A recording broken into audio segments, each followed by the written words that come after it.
All right, we have a lot to cover, so we are going to get started. Thank you so much again for joining the National African American Child and Family Research Center's Research Capacity Building webinar. So let's get started here. So this webinar is focused on an introduction to community-based participatory research, or CBPR, and we're going to talk about its use in the Administration for Children and Families Research. I am your presenter and moderator today. My name is Latrice Rollins, and I'm honored to serve as the Principal Investigator, or the PI, and the Director of the National African American Child and Family Research Center, which is at Morehouse School of Medicine. Moving forward, I'm going to just call it the center, just for brevity's sake. And so again, for this webinar, I'm going to present briefly, and then I will moderate the Q&A at the end of our discussion. So the center has been funded by HHS, the Administration for Children and Families Office of Planning, Research, and Evaluation, or OPRE, since 2021. OPRE is responsible for advising the Assistant Secretary for Children and Families on increasing the effectiveness and the efficiency of programs to improve the economic and social well-being of children and families. So I definitely want to take this time to acknowledge our funder, thank them for their support, including our project officer, Ms. Megan Reed, and the team overall for their support. So while we do work together, I do want to note that the contents of this presentation are my own, and they do not reflect the views of our funder or the U.S. government. So after today's webinar, we believe that you will be able to describe CBPR. You'll also be able to describe the systems and the infrastructure of partnerships that are necessary to conduct CBPR. You'll describe the benefits of doing CBPR and some considerations for doing the work. We also want to make sure that you're able to detail some examples of CBPR in ACF, or the Administration for Children and Families. So I just want to start by providing some background about the center. And so our mission is to provide national leadership and excellence in community engaged research, which is really to better serve African American children and families. Our goals, I like to say, are our ABCs. So we are advancing a community engaged and high caliber research program. We're also building research capacity and infrastructure to conduct research that's relevant to ACF program and policy goals. And finally, we are communicating research via a comprehensive dissemination strategy. So our center focuses on TANF, which is commonly known as welfare, Head Start, and early Head Start. We also focus in on child care assistance programs. Across those programs, we also have areas that we look at, such as fatherhood. We look at African American children and families in rural communities, those with justice-involved populations, and also we look at spatial and geographic disparities through our partners at the Georgia Institute of Technology. And so within these programs, we are assessing the ways in which the needs, assets, and experiences of African American children and families are defined and measured. We're also looking at any barriers and facilitators that impact human service provision, and also looking at the utilization of these services by African American children and families. We're looking at the strategies to promote the social and economic well-being of African American children and families, and also any promising approaches as it relates to service provision to this population. So as we begin our conversation around CBPR, we really need to start with community engagement first. I have really honed my community engagement and CBPR skills by working closely over the past 10 years with faculty here at Morehouse School of Medicine. The importance and the practice of community engagement at Morehouse School of Medicine has led to numerous awards and projects conducted specifically across the African diaspora. So much so, our faculty have written a book, and it is called the Morehouse Model. And they published this model for community engagement that you see here on the screen. So as I said, when you're starting to do CBPR, the first thing you have to understand is how to engage the community that you're seeking to work with. And so our center, the National African American Child and Family Research Center has really embraced this model, and we're really taking our time to define the communities of focus, develop partnerships with community leaders who are or who have relationship with some of the ACF program participants. And we're also collaboratively identifying the issues that need further research or data that will be mutually beneficial. So thinking about CBPR and giving you all a formal definition, this definition is one that was found in an earlier book published by I. Morehouse School of Medicine faculty, but I love that it focuses on CBPR as an approach, not a method. You can use CBPR in any kind of research design. And so I love that it emphasizes that those affected by the issue being studied, those organizations, as well as researchers are all working together in all aspects of the research process. And so finally, as a part of this definition, it's important to note that it highlights the importance of action and social change.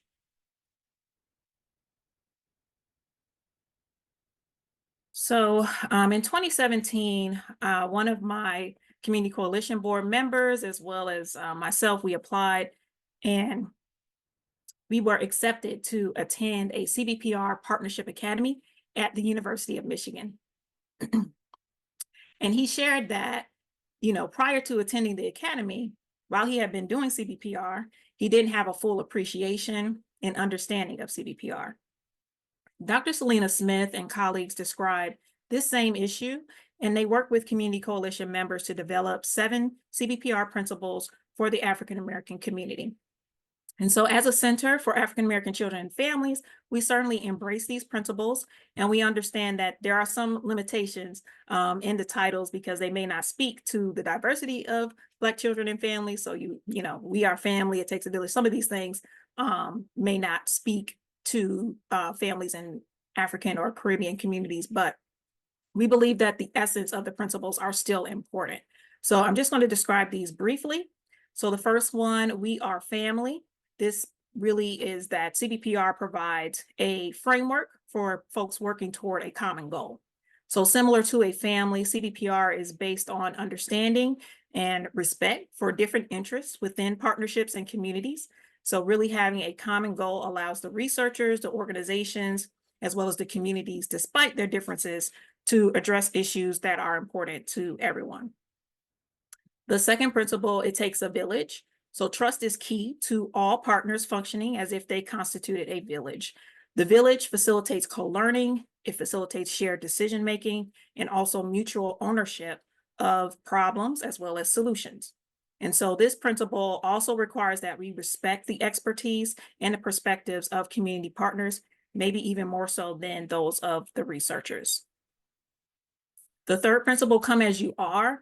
This describes our call to the community and really indicates the willingness of researchers or organizations to meet the community partners on their own turf and on their own terms. And so partnership starts by recognizing the community partners' strengths as well as their assets, and also collaboratively addressing those areas that may need improvement. The fourth strategy or principle, just stand, really supports maintaining direct and extended involvement with the community. So you're building on past successes and you're not rushing the process. CBPR has been described as a cyclical and an iterative process. It is a long-term commitment. Many of the partners that I have, we have been working together for at least 10 years or more. And so you just continue to build and continue to grow in the process. The fifth principle, health, wellness, and healing. Most community members or participants have little interest in being studied. Just fun fact there. Most folks do not want to be studied. However, they are concerned about education, jobs, healthcare, and other services. Also, just really wanting to make sure that there are entities that can help improve their well-being for their children and for their families. So making sure that the CBPR or the research that we're conducting is not research for research's sake, but really emphasizing the action and outcome parts of CBPR are key. The sixth principle, go tell it on the mountain. This principle really talks about disseminating and communicating the results of CBPR. So we know that for years, community members have participated in studies from which they did not see the results or they did not experience any benefits. And so it's important to have a shared plan in place that details how results are going to be shared. As a research center, so far, we've conducted community listening sessions. We've also conducted community surveys in 5 states. And so we went back to those 5 states to really share and have conversations with the participants as well as community leaders about the findings, and also hear how they would like the research to be shared with them. And finally, we shall overcome someday. This principle really reminds us that the overall goal of CBPR, particularly in the African American community, is to eliminate inequities that plague our community and to advance justice. So CBPR has evolved into a research approach that, when carried out according to its core principles, it really does embrace anti-racism principles and can be a tool to help dismantle structural racism in the United States. So if after all of that, you are still wondering about the benefits of CBPR and why your next study should have a CBPR approach, here's a few reasons. So looking at new views, CBPR can promote relationships among partnership members. So the organizations, the community leaders, advocates, et cetera, working to uncover insights from each group and how they contribute uniquely to the group. You also have resources. So CBPR recognizes resources and assets in community, not just the needs. And so besides having these additional thought partners in a community, you also have more capacity to accomplish research tasks such as recruitment, interpretation, instrument development, dissemination, etc. In terms of visibility and voice, CBPR actively disrupts hierarchies. And so really looking at shared leadership, particularly this is important for racially marginalized communities as well as co-investigators, particularly for our center where all of our co-investigators are people of color. So being able to disrupt some of those racial hierarchies is important, and be able to lend a voice to some of the issues that are going on in our communities. And then results, CBPR has been found to be more effective in getting research outcomes implemented in community policy and practice. So we know that there is power in data, and particularly the data is even more powerful when it comes from community or from a policymaker's constituents, and from the organization's constituents. All right, so we often have a lot of quotes about the table. Who is at the table, having a seat at the table. If you're not at the table, you're on the menu. Create your own table. The community is the table. So however you look at or conceptualize the table, we just have a few questions that we need to consider when conducting CBPR. So the first one, who sits at the table? So you certainly may have an idea of, who you want to sit at the table, who you want to invite. However, just want to caution that there is a lot of mistrust of research. And so, as we shared in the Morehouse School of Medicine community engagement model, it's really important to take that first step of creating the trust, bonding, really figuring out, who is in the community and how you all can work together to meet mutually beneficial goals. So just know it's not going to be easy. You're not just going to go in, and that if there is some mistrust, and you do have to work to earn that trust and relationship. Another particular challenge that CBPR brings up is really the shared leadership. And so understanding as researchers, understanding as organizations, have to relinquish some control. If there's a shared leadership model, we're really truly embracing CBPR partnerships, then the community also has control and decision-making across all of the different plans that are being implemented. So that part can be challenging, but definitely worth working through. The next question around who sets the table is really making sure that, to the earlier point about, making decisions and handling conflict and those various things, that you have some structures and procedures in place, and that those structures and procedures are collaboratively designed. Information about, budgets, you have to be really transparent, again, to earn that trust and to keep the relationship on a positive side.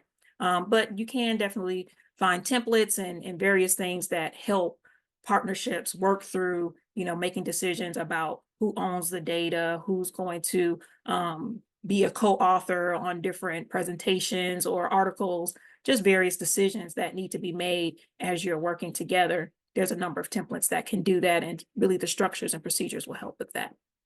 And then finally, as it relates to the table, where is the table? And so the location is very important. As I mentioned in one of the earlier principles, it is important to meet the community where they are and on their own terms as well. And so it isn't beneficial to meet the community in a place that they can't get to or invite folks to places where they can't get to.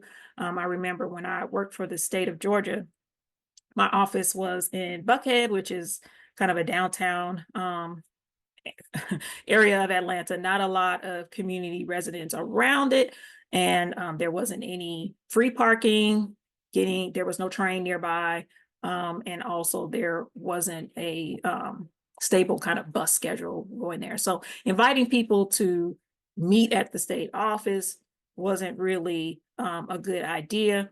And also, when we think about some of our institutions, academic institutions, a lot of them have gates and security and fences. And so this can be seen as offensive to some of the community. It sets up this us versus them type of image. And so meeting where community members feel comfortable, something that's accessible, is a decision that definitely needs to be made collaboratively.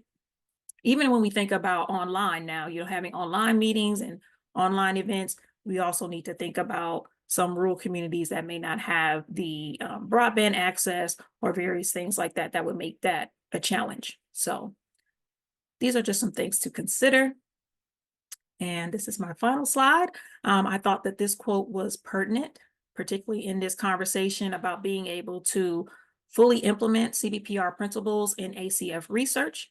It says the impact of any programmatic or policy-based intervention is bound by linked oppressive systems. And the potential impact of CBPR on equity is bound by larger oppressive systems, impact on resource and power distribution. And so, as I said earlier, CBPR can be used as a tool to address oppressive systems. And to ensure that we don't compromise the CBPR principles in our work with ACF, it is important that that ACF continues to work towards creating systems that treat everyone with fairness and really advancing equity by reducing structural barriers to well-being. Because again, if we really truly want to actualize these CBPR principles, we do need to recognize that there are some larger systems that can have impact on our outcomes. All right, and so with that, I really would like to give the floor to our friends at the Urban Institute, Dr. Marla McDaniel and Ms. Elsa Falkenberger. Hello, and thank you for having us. Super excited to be here. As we pull up the slides, I will just get us started just by saying that, one, we are happy to be here to share some of the work that we've been doing with the Administration for Children and Families within the Office of Planning, Research, and Evaluation. And if we can go to the next slide. I am a senior fellow at the Urban Institute. We're a nonprofit economic and social policy research organization based in Washington, D.C. And I'm joined by my colleague, Elsa Falkenberger, who you will hear from shortly. She's a senior fellow as well, and also the director of Urban's Community Engagement Research Center located here at the Urban Institute. So what we're going to talk about today is the advancing contextual analysis and methods of a participant engagement at OPRE. We call it CAMPE for short. This is a project that also started in 2021, and it goes until 2025. So as Dr. Rollins had stated, the Office of Planning, Research, and Evaluation is one of the research arms of the Administration for Children and Families. And so they essentially develop and oversee research and evaluation projects to assess how well certain government programs, such as those related to employment and labor markets, cash assistance programs, education and training programs, among others, how they operate. So we had two overarching purposes for this work. One was to develop tools and guidance for OPRE to better incorporate and advance equitable research practices, and two, to ensure that the project and tools developed that they respond to the needs and interests of people who participate in or have experience with ACF programs and studies.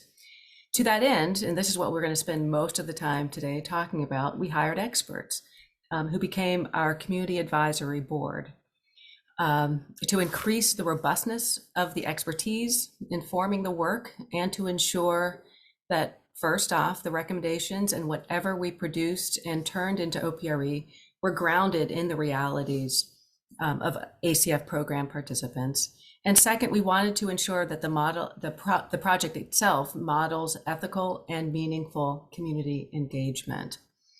Now, as I mentioned, this presentation will be focused on our project's Community Advisory Board, or CAB. But the project has three main components. One component is a lived experience component, where the CAB is one aspect of it. And for that work, we also did an environmental scan of other federal projects and initiatives in the last 10 years or so that have included participatory methods or community engagement. We also explored, as part of this work, methods for incorporating analysis of context within research studies. So, for example, we talked to experts. We also reviewed research that did a particularly good job of paying attention to context. What are some broader conditions that affect the study, even if it is not the central focus of the study? And then third, we provided a series of equity consultations for various federal offices and teams to support OPRE's existing race equity efforts, and to facilitate conversations with the staff around how they can best apply an equity lens in the work that they do.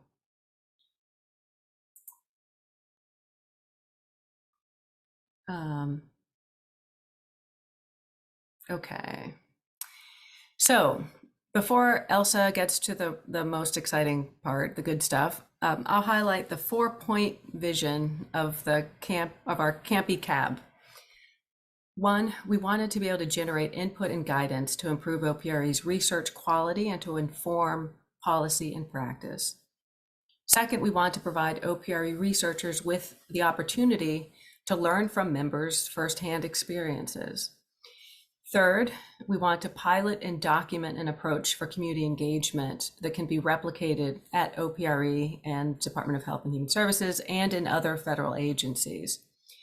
And then fourth, we want to be able to provide a foundation for CAB members' future efforts to continue to contribute to improving to the improvements of federal policy programs that reflect an understanding of the lived experience of the communities involved.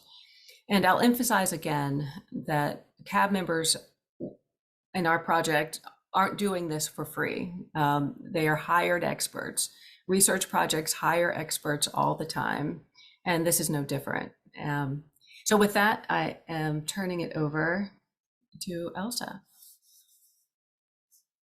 Thank you, Marla. And sorry, everybody, for the technical difficulties. Really excited to be here with you all today, especially on the last day of Black History Month. This is a great way to launch what our work should look like moving ahead to keep the spirit alive of this month. To jump into the details around the CAB, this is the culmination of about 2 years of work, and we're still working on a lot of the products and dissemination. So we have those to share with you in the next year or so. To give some background, Marla was just finishing a point about how important it is to make sure that we're thinking of the Community Advisory Board members as fellow experts, not as research subjects. And that is something that is a very important shifting of the mind, especially as researchers or as those of us who work with folks who are not used to incorporating community members or doing participatory research.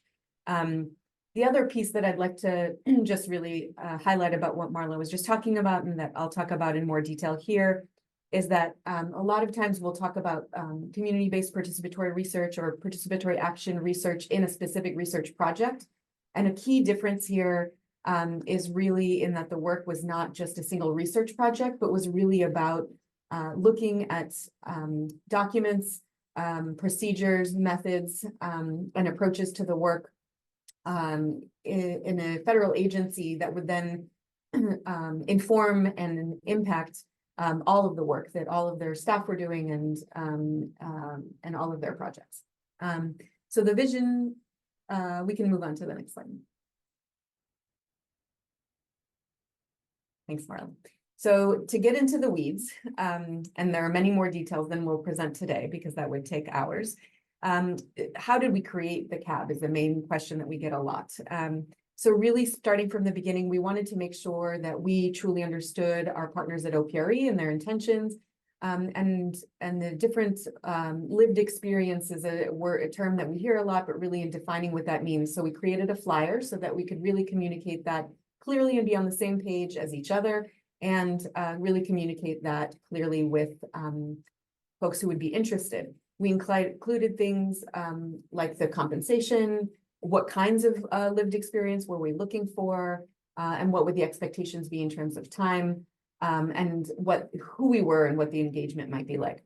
And then we reached out again to shorten the time rather than just doing an open call that would have resulted in hundreds potentially, or very few, depends on the situation of applicants. We reached out to community-based organization partners of ours across the United States. One of the goals was really to have good geographic diversity represented on the CAB, and asked for kind of warm handoffs to different folks that they thought would be interested in participating in something that was really not local to the community and was a pretty meta level exercise at working with the federal government. For hiring purposes, we really worked off of the flyer. We had an open discussion rather than a formal interview. We didn't want to ask people to self-disclose really intimate details about their lives if they did not want to, but we asked folks to share with us any of the experiences, identities, geographies, and other elements of their lives that they would feel comfortable sharing in a public setting with a large group, and then having documented for potentially hundreds or thousands of people to read. So really wanting to be open about the fact that this was going to bring their personal experiences, both in a space that would really have impact on federal research and policy, but also acknowledging that we asked them to be thoughtful and think about whether they were open to sharing that publicly. Compensation, again, community advisory board members were our fellow experts, not research subjects. This is not an incentive. It is not coercive. I get those questions a lot. And so we wanted to make sure that we were paying people at what is a fair rate. And there's a lot of discussion of what that is. And we actually have a whole toolkit about that separate from this project. So what we came up with works out to about $50 an hour, but not just the hourly rate. We wanted to make sure that the funding mechanism and how people receive the money was most practical to their lives. And so while some months they might have worked only 2 hours, other months were closer to 15 hours. And we knew, we asked folks, and what was really most practical was receiving the same amount of money every month, even as their hours might fluctuate. We also made sure that we discussed or flagged the fact that we understood that for some people, the income that they were going to be receiving from this might affect other benefits, programs, or things that they participate in that have income guidelines. And so we wanted to talk about that. And so then we created, after we onboarded folks and selected 13 CAB members, we conducted an orientation, both for the CAB members, also for the OPRC staff, and for our urban team, and then all together to really make sure we were all prepared for this work. Great. I won't go into the details of this. This is just for documentation's sake to show, again, because folks are not research subjects, there are collaborators. It was not about creating a representative sample. That wouldn't have been possible in 13-member CAB, but really wanting to make sure that we had a diverse set of experiences, identities, and geographies included in the CAB. And so we had people from all regions of the United States with different race and ethnicities, experience in a variety of different areas of expertise, and obviously overlapping And then you can see the variety of different experiences that people brought here. We can go to the next slide. Great. So CAB meeting logistics, and I will get to what we were, what we did with them in a second. So the CAB members regularly joined trainings, orientations, and meetings. They reviewed and edited different products and documents. And so the process that we used for going through these was a 101 or introductory sessions on each topic, and we would invite sometimes guest speakers so it was not always us speaking on these things.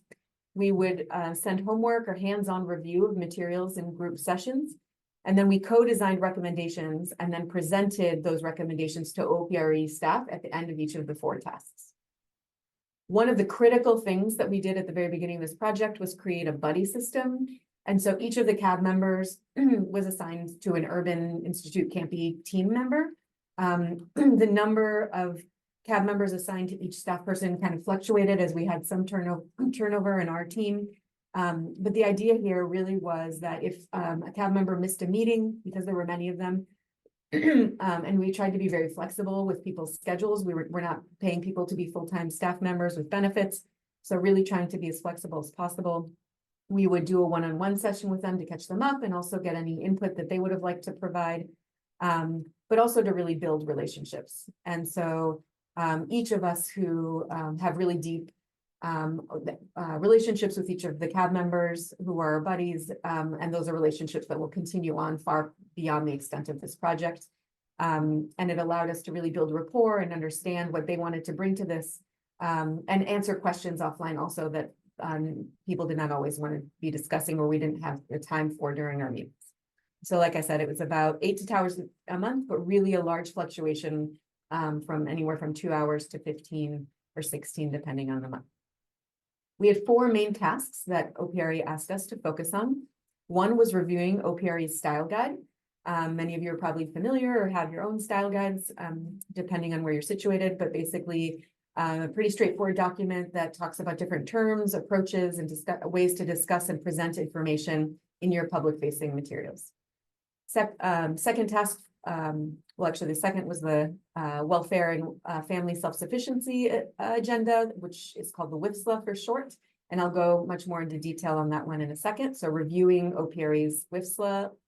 And then the third and fourth tasks were the survey development guidance and informed consent and administrative procedures guidance. I won't go into detail on those, but I will say that the point of the style guide was really to go through those terms and approaches and also see things that might be missing and to add and to provide recommendations on those. For the survey development guidance, we were provided with an example of a past survey that OPRE had used in a specific research study. And so we were able to review not only the questions themselves, but the intent behind the questions and the approach to incorporating people's lived experience throughout all phases of a survey, from the research questions to designing the tool itself and the survey questions to implementation, analysis, and report out.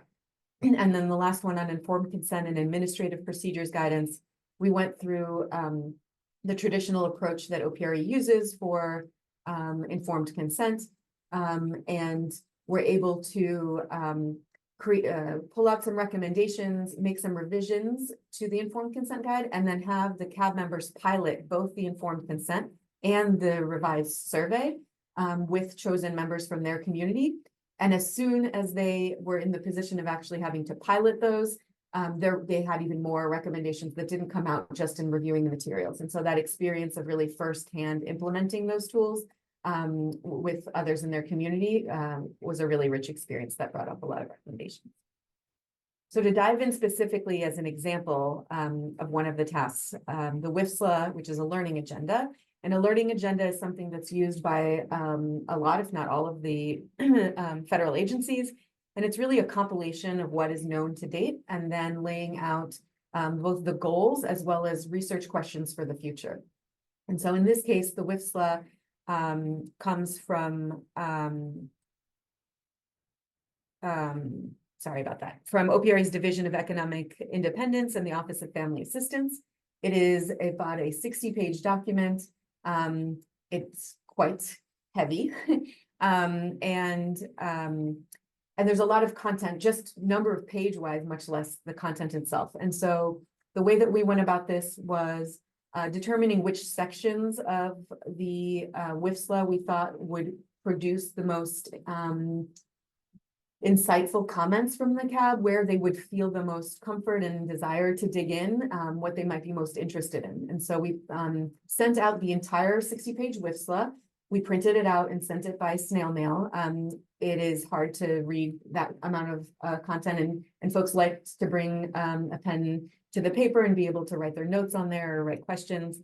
And then we were able to engage in thoughtful conversations through a series of different sessions on the different questions that are in there, and ask the CAB, also community advisory board members, how they would like to discuss different portions.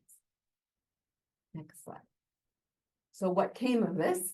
A lot more than what is on this slide, but just to give you a small sample in the amount of time we have today, some of the recommendations that came out of the CAB review of this WIFSLA. So one was, and this was the strongest, it came throughout, was to consider the perspective or from whose vantage point the questions are being framed and asked. So not just an edit, right? As we're going through this document, we're not just editing specific words or specific questions, but a repeat theme that kept coming up. Some of the questions were about employee training programs.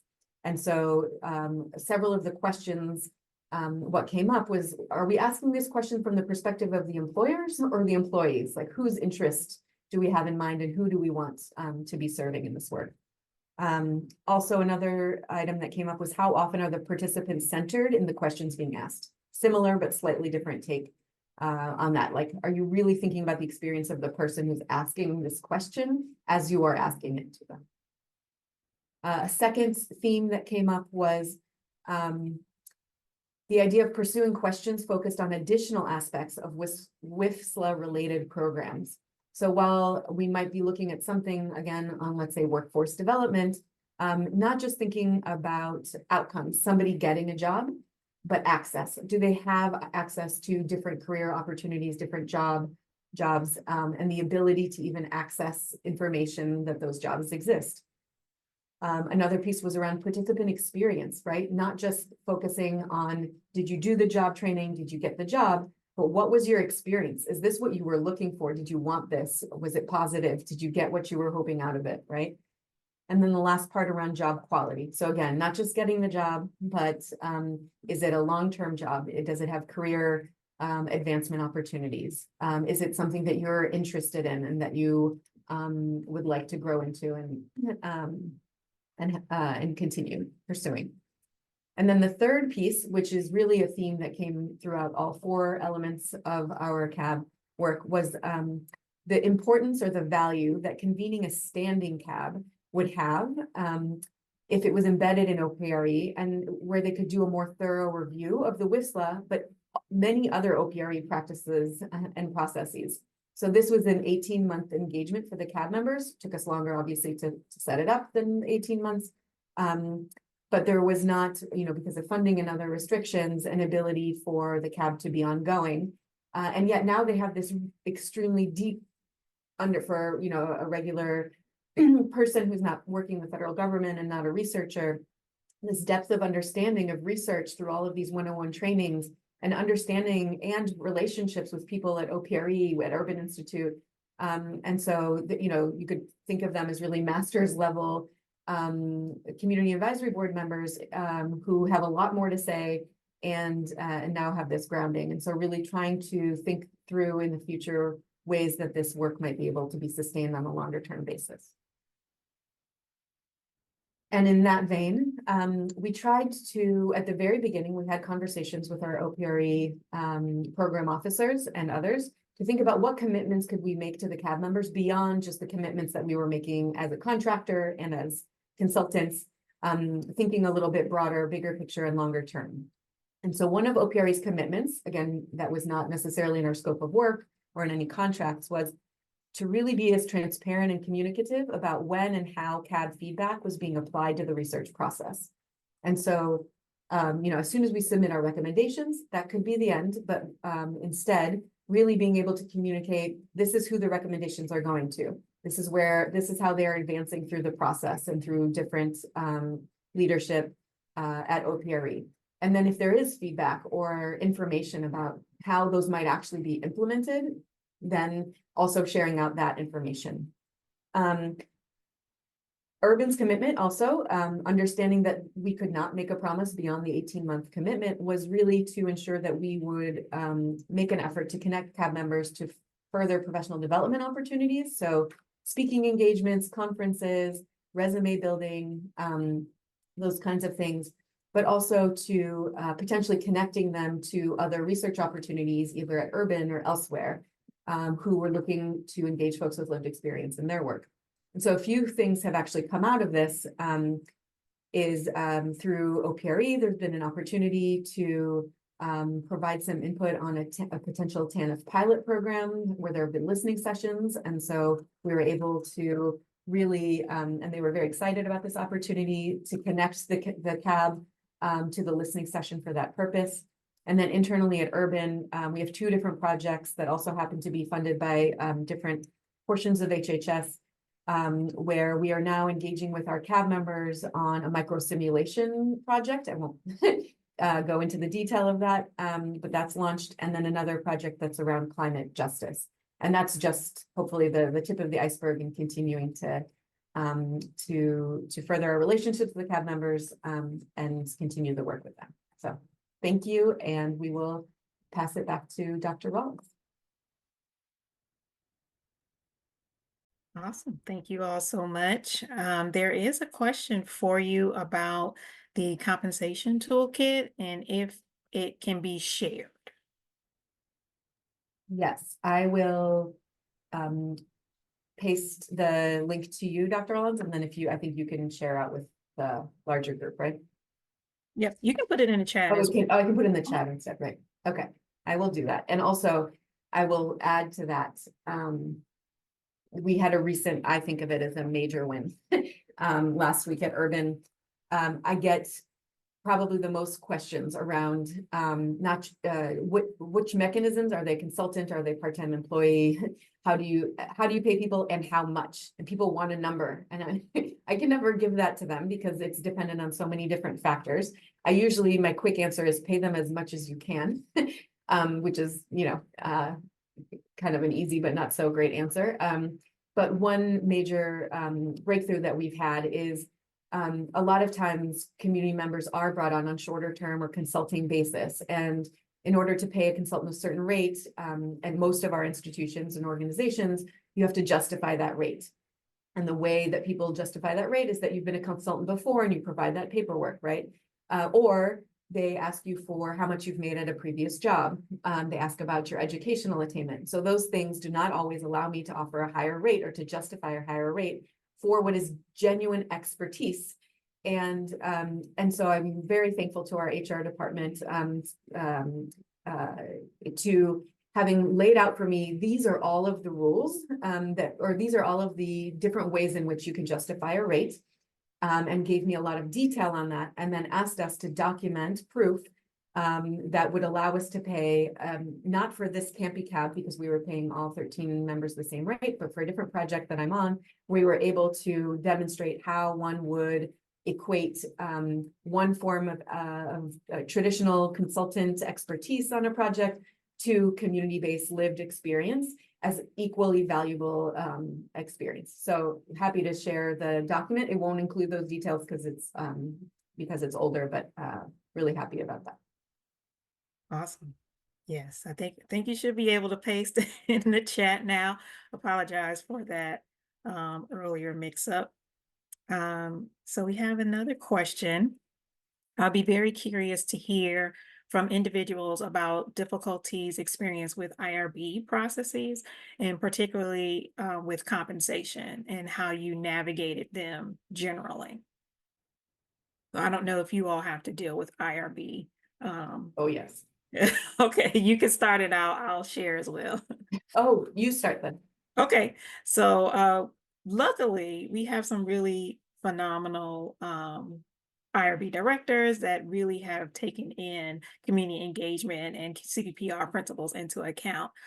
So, for instance, if individuals want to be a part of the research team, there is a shortened training, human resource protection training that they can take with one of our IRB directors instead of them going through the formal city training, which is online, kind of long series of modules that you have to go through. But this individual will conduct a shortened session with them and provide them with a certificate that can then be attached to our IRB application, demonstrating this individual has met the requirements and can participate on the research team, can consent, participants can help with data collection, data analysis, etc. So that's one part. As it relates to compensation, there is kind of that back and forth in terms of compensating participants to make sure that you're not, what do they call it? That you're not trying to get someone to do something and they don't really, they're only doing it because you're giving them the funds, you know. So we do have that back and forth to make sure that we are compensating people for their time participating in our research, but also that it's not too influential in whether or not they decide to be a part of the research study. So we do have that kind of back and forth with our IRB review board, as it relates to compensation to participants. As far as compensating community members who are a part of our teams, as co-PIs, I'm happy to say I have a couple of co-PIs on research projects that are community members. Certainly for the Research Center, we have technical work group members who are community leaders, and they receive the same compensation that anyone else, academic or otherwise, would receive on the project. And that doesn't go through IRB or anything like that, but it does. Budgets, of course, get approved by our project officer and things like that, and that hasn't come up as a challenge so far. So yeah, you all can share your experiences with IRB. I'll share two quick things because I think I totally agree and have had similar experiences to yours, Dr. Rollins. To a different side of the work. Well, one around compensation, not my IRB, but in work that I've done, people that I've engaged with. Somebody asked me whether paying somebody $50 or $100 an hour, like how is that not coercive to the community member? And I was, besides absorbing my shock at that question, I said, I get paid very well to do my job, and I do not feel that I'm being coerced by the Urban Institute to show up every day. So it's just compensation for your work being done. It is not, they're not research subjects. Again, it all comes back to that theme. And so that has also come up in a lot of IRB reviews, not just in terms of the coercion or in terms of the amount, because again, these are not incentives, but also just in terms of, if I'm doing interviews or if I'm having conversations, or when we were interviewing for, having the conversations to select the CAB members, that was not a research task. And so that was also that's not something that went before our IRB. I'll say though, there are lots of considerations and we have to be very careful in this work. And that's in our research projects that do get IRB review, we have often requested that there be community representation on our IRB. And that's something that right now we're working really diligently on, is to really build out what that looks like.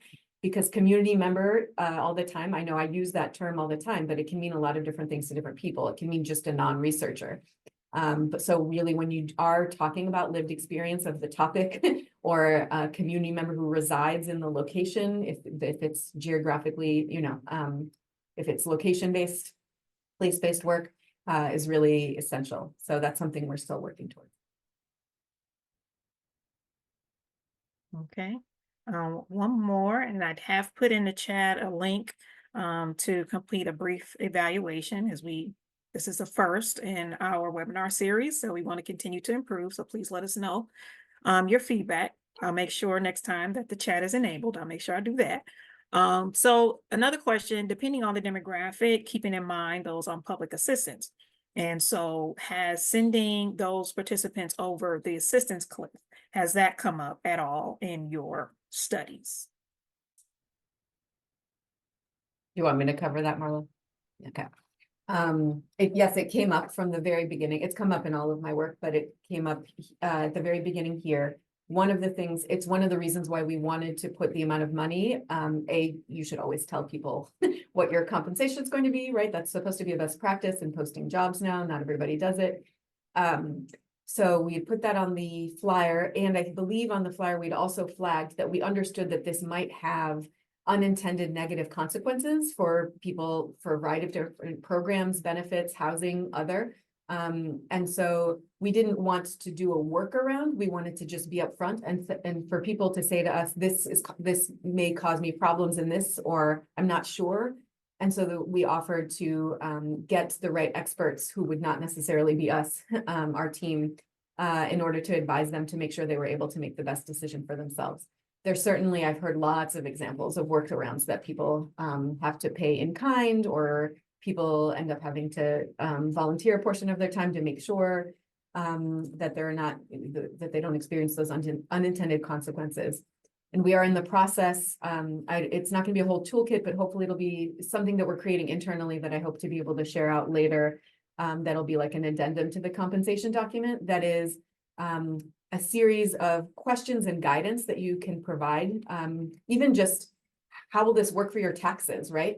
Even if it's not necessarily impacting your benefits, there are lots of questions, and people don't necessarily have experience with consulting and those kinds of tax documentation and paperwork. So we're hoping to have, even if it's not answers, a series of things that you should really think through and that you should offer to your community members as they think through this decision for themselves. Thank you for that. We're running out of time, but there's one more question that I want you all to answer.